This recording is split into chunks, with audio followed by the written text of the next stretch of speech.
Hi there again, thanks for watching my other video. I don't think it's a bad score, 71 views for a video if you haven't made one for a while. There's many topics that can be discussed, and for me one of the most interesting ones is what do you actually do with the situation? What do you do with all these wrongs?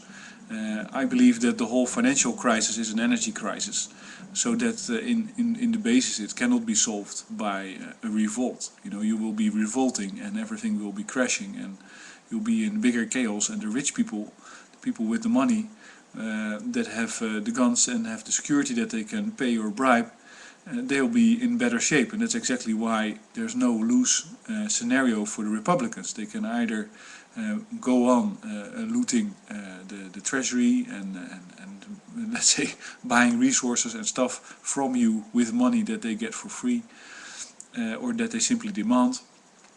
And if things go belly up, then you know, they're safe. It's basically the most horrible thing is that you can have, let's say you're in an airplane and the people in the cockpit find out that the plane is going to crash. It has a serious flaw or default.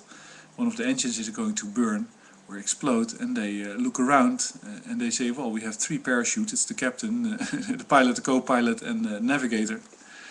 So let's not tell anyone, and let's secretly move towards the door. So, oh, we're gonna check the door, checking the doors, bye. And that's it. You know, why wouldn't you do that?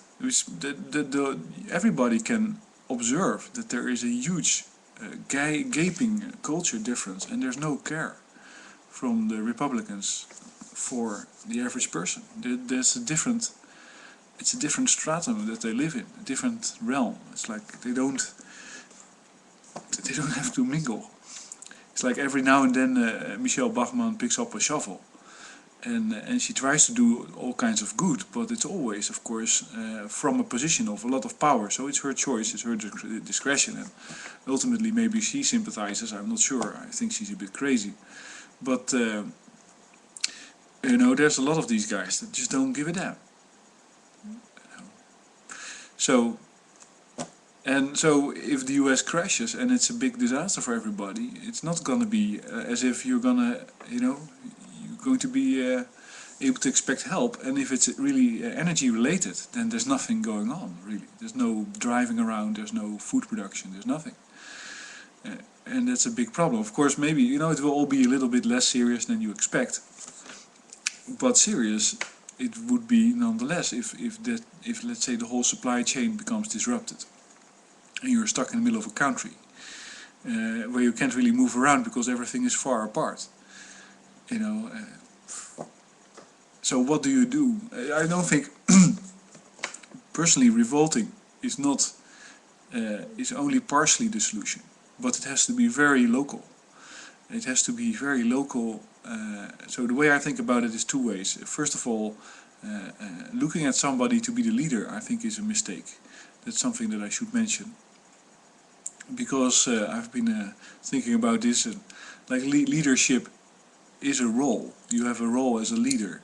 And what's your role? Well, your role is to take risks and give examples. So if you're a good leader, then you already took a lot of risks and you have a lot of behavior that's good, and then you can demonstrate that to the rest of the people. They are actually a little bit scared and really like you to take all the risk. That's why they make you the leader. Like, this is like an honor. You can go first. That's fine. We'll follow you.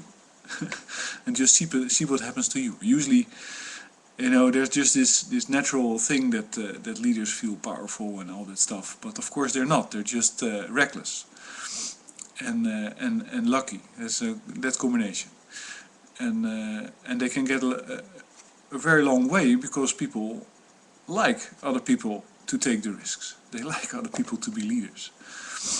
But in this situation, you have no use for it, because all the leaders that you have now, like Alex Jones or I don't know, whoever is talking online calling for a revolt, is not going to be in the revolt. I don't really see that happening. And if they are, then, and it's a serious revolt, they are very quickly eliminated. I guess you can really expect that. So this is all worst case scenario. I'm a little bit talking like Mr. Tarpley now and Chris Hedges, but I do think there's a lot of truth in what they are saying. So what you actually and so the big paradox about leadership online is that you are pushed into the role of the follower, the fearful follower, the one that listens and say, okay, this guy is now saying that Goldman Sachs is scam. Wow, that's dangerous. He took a risk, and now I may be able to say it too, or I'll be thinking it. It's like pretty ridiculous. And it's not about that at all, because there's nothing is going to happen from watching YouTube videos. Really, I don't believe anything. The whole Facebook revolt, I think it's complete nonsense. There's nothing that happened on Facebook that didn't happen without Facebook, and if it did, then it is really confusing. It is really quite dangerous development. So you should realize that you have to be your own leader. That you basically have to be somebody that takes the risk. And I see it that, if you, okay, so worst case scenario, nothing works, and maybe the perception that the foreigners have of the US is completely wrong, and I kind of believe that, because for a way, and partially because I also know my own country and how things are organized locally, and how people rely on each other, and how much is actually done pretty humanely and respectably. I guess that's like most people are decent. That's, I think, a general assumption that you can have. The only problem is that you have to convince your local authorities, the local law enforcement, that they should be on your side. And I think that's where the revolt should be. And then it probably is not really a violent one at all. It's just simply you and your neighbors making sure and figuring out that if problems really happen, that you will help each other, instead of being divided in two groups where one kind of tries to suppress the other. And then it's a matter of keeping out anybody else. Eventually, like say, that's like I read that the military is going to be practicing on the Florida coast with large landings on the coast. Why would they be doing that? Like military style, not military style, but simply military landings on the Florida Key over a large area. So people will be having vacation there, and there will be soldiers coming from the horizon. Maybe it's actually an invasion. You never know. You only find out at the very end.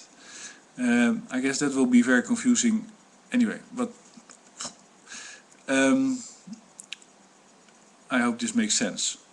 So I think that instead of trying to egg on revolt through like online punditing, you should try to describe how you can like say, establish your own security locally. And I'm not an expert in that field actually, but I think that's more important. Maybe that's enough for this video, and I hope you enjoyed it, and thanks for listening.